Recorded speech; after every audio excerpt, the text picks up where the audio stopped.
Hello friends, welcome to our channel मन भावन कहानियाँ।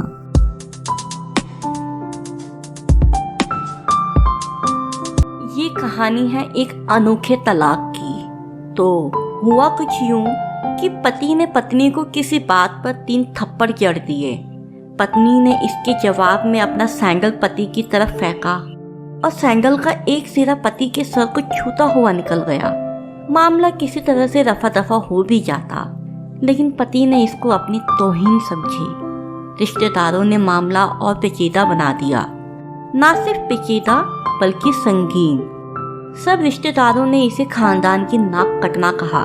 ये भी कहा कि पति को सैंडल मारने वाली औरत ना वफादार होती है ना पतिव्रता। इसे घर में रखना अपने शरीर में मियादी बुखार पालते रहने जैसा है।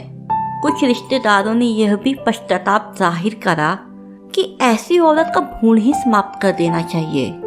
बुरी बातों की चक्रवृद्धि ब्याज की तरफ बढ़ती है, सो दोनों तरफ खूब आरोप उछाले गए। ऐसा लगता था जैसे दोनों पक्षों के लोग आरोपों का बॉलीवुड खेल रहे हैं। लड़के ने लड़की के बारे में और लड़की ने लड़के के बारे में कई असुविधाजनक बातें कही। मुकदमा दर्ज कराया गया। पति ने पत्नी की चरित्रहीनता का तो पत्नी ने दहेज उत्पीड़न का मामला दर्ज कराया। 6 साल तक शादीशुदा जीवन बिताने और एक बच्ची के माता पिता होने के बाद आज दोनों में तलाक हो गया। पति पत्नी के हाथों में तलाक के कागजों की प्रीति थी।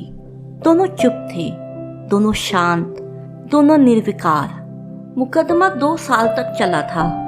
2 साल से पत्नी अलग रह रही थी और पति अलग। मुकदमे की सुनवाई पर दोनों का आना होता। दोनों एक दूसरे को देखते जैसे चमकम पत्थर आपस में रगड़ खा गए हो। दोनों गुस्से में होते, दोनों में बदले की भावना का आवेश होता। दोनों के साथ रिश्तेदार होते जिनकी हमदर्दियों में जरा जरा विस्फोटक पदार्थ भी छुपा होता। लेकिन कुछ महीने पहले जब पति पत्नी कोर्ट में दाखिल होते तो एक दूसरे को देखकर मुंह फेर लेते, जैसे जानबूझकर एक दूसरे की उपेक्षा कर रहे हो। वकील और रिश्तेदार दोनों के साथ होते। दोनों को अच्छा खासा सबक सिखाया जाता कि उन्हें क्या कैसे करना है। दोनों वही करते। कई बार दोनों के वक्तव्य बदलने लगते और वो फिर संभल जाते। अंत में वही हुआ जो सब चाहते थे, यानी तलाक। पहले रिश्तेदारों की फौज साथ होती थी, आज थोड़े से ही रिश्तेदार साथ थे। दोनों तरफ के रिश्तेदार खुश थे, वकील खुश थे, माता पिता भी खुश थे। तलाकशुदा पत्नी चुप थी और पति खामोश था। यह महज इत्तेफाक ही था कि दोनों पक्षों के रिश्तेदार एक ही स्टॉल पर बैठे कोल्ड ड्रिंक्स ले रहे थे। यह भी महज इत्तेफाक ही था कि तलाकशुदा पति पत्नी एक ही मेज के आमने सामने जा बैठे, लकड़ी की बेंच और वो दोनों। कांग्रेचुलेशन, आप जो चाहते थे वही हुआ, स्त्री ने कहा। तुम्हें भी बधाई, तुमने भी तो तलाक देकर जीत हासिल की, पुरुष बोला। तलाक क्या जीत का प्रतीक होता है? स्त्री ने पूछा। तुम बताओ। पुरुष के पूछने पर स्त्री ने जवाब नहीं दिया। वो चुपचाप बैठी रही, फिर बोली, तुमने मुझे चरित्रहीन कहा था। अच्छा हुआ, अब तुम्हारा चरित्रहीन स्त्री से पीछा छूटा। वो मेरी गलती थी, मुझे ऐसा नहीं कहना चाहिए था, पुरुष बोला। मैंने बहुत मानसिक तनाव झेली है। स्त्री की आवाज सपाट थी, ना दुख ना गुस्सा। जानता हूँ, पुरुष इसी हथियार से स्त्री पर वार करता है जो स्त्री के मन और आत्मा को लहूलुहान कर देता है। तुम बहुत उज्जवल हो, मुझे तुम्हारे बारे में ऐसी गंदी बातें नहीं करनी चाहिए थी। मुझे बेहद अफसोस है, पुरुष ने कहा। स्त्री चुप रही। उसने एक बार पुरुष को देखा। कुछ पल चुप रहने के बाद पुरुष ने एक गहरी सांस ली और कहा, तुमने भी तो मुझे दहेज का लोभी कहा था। गलत कहा था, पुरुष की ओर देखती हुई स्त्री बोली। कुछ देर चुप रही, फिर बोली, मैं कोई और आरोप लगाती, लेकिन मैं नहीं। प्लास्टिक के कप में चाय आ गई। स्त्री ने चाय उठाई। चाय जरा सी छलकी। गरम चाय स्त्री के हाथ पर गिरी। सिस की आवाज निकली। पुरुष के गले से उसी क्षण ओह की आवाज निकली। स्त्री ने पुरुष को देखा। पुरुष स्त्री को देखता जा रहा था।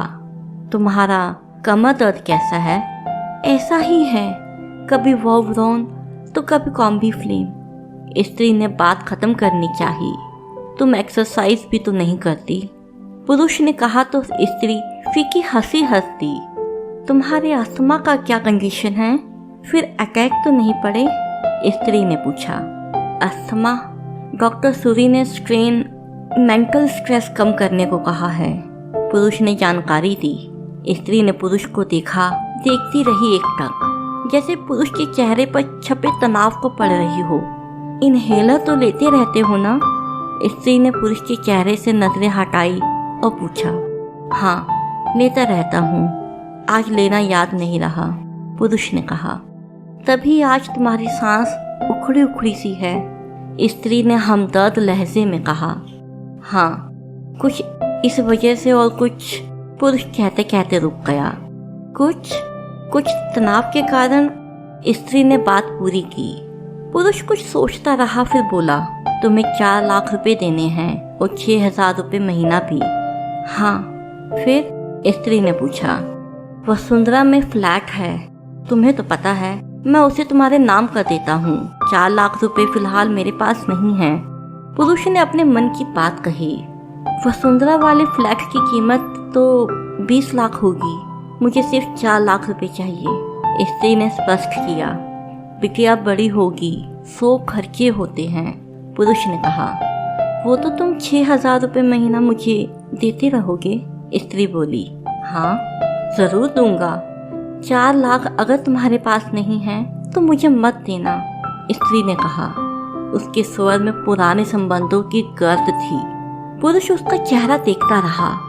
सहृदय और कितनी सुंदर लग रही थी सामने बैठी स्त्री, जो कभी उसकी पत्नी हुआ करती थी। स्त्री पुरुष को देख रही थी और सोच रही थी, कितना सरल स्वभाव का है ये पुरुष, जो कभी उसका पति हुआ करता था, कितना प्यार करता था उससे। एक बार हरिद्वार में जब वो गंगा स्नान कर रही थी तो उसके हाथ से जंजीर छूट गई। फिर पागलों की तरह वो बचाने चला आया था उसे। खुद तैरना नहीं आता था लाट साहब को और मुझे बचाने की कोशिश करता रहा। कितना अच्छा है, मैं ही खोट निकालती रही। पुरुष एकटक स्त्री को देख रहा था और सोच रहा था कितना ध्यान रखती थी। स्टीम के लिए पानी उबाल कर जग में डाल देती, उसके लिए हमेशा इनहेलर खरीद कर लाती। सेरेटाइंड ऑक्यूहेलर बहुत महंगा था। हर महीने कंजूसी करती, पैसे बचाती और ऑक्यूहेलर खरीद लाती। दूसरे की बीमारी की कौन परवाह करता है, ये करती थी परवाह, कभी जाहिर भी नहीं होने देती थी। कितनी संवेदना थी इसमें। मैं अपनी मर्दानगी के नशे में रहा। काश जो मैं इसके जज्बे को समझ पाता। दोनों चुप थे, बेहद चुप, दुनिया भर की आवाज़ों से मुक्त होकर खामोश। दोनों भीगी आंखों से एक दूसरे को देखते रहे। मुझे एक बात कहनी है, उसकी आवाज़ में झिझक थी। कहो, स्त्री ने सजल आंखों से उसे देखा। करता हूँ, पुरुष ने कहा। डरो मत, हो सकता है तुम्हारी बात मेरे मन की बात हो, स्त्री ने कहा। तुम बहुत याद आती रही, तुम भी। मैं तुम्हें अब भी प्रेम करता हूँ, मैं भी। दोनों की आंखें कुछ ज्यादा ही सजल हो गई थी। दोनों की आवाज जज्बाती और चेहरे मासूम। क्या हम दोनों जीवन को नया मोड़ नहीं दे सकते, पुरुष ने पूछा। कौन सा मोड़? हम फिर से साथ साथ रहने लगे, एक साथ, पति पत्नी बनकर, अच्छे दोस्त बनकर। और ये पेपर? स्त्री ने पूछा। फाड़ देते हैं, पुरुष ने कहा, और अपने हाथ से तलाक के कागजात फाड़ दिए। फिर स्त्री ने भी वही किया। दोनों उठ खड़े हुए, एक दूसरे के हाथ में हाथ डालकर मुस्कुराए। दोनों पक्षों के रिश्तेदार हैरान परेशान थे। दोनों पति पत्नी हाथ में हाथ डाले घर की तरफ चले गए। घर जो सिर्फ और सिर्फ पति पत्नी का था। पति पत्नी में प्यार और तकरार एक ही सिक्के के 2 पहलू है। जरा सी बात पर कोई ऐसा फैसला ना ले जो जिंदगी भर अफसोस रहे।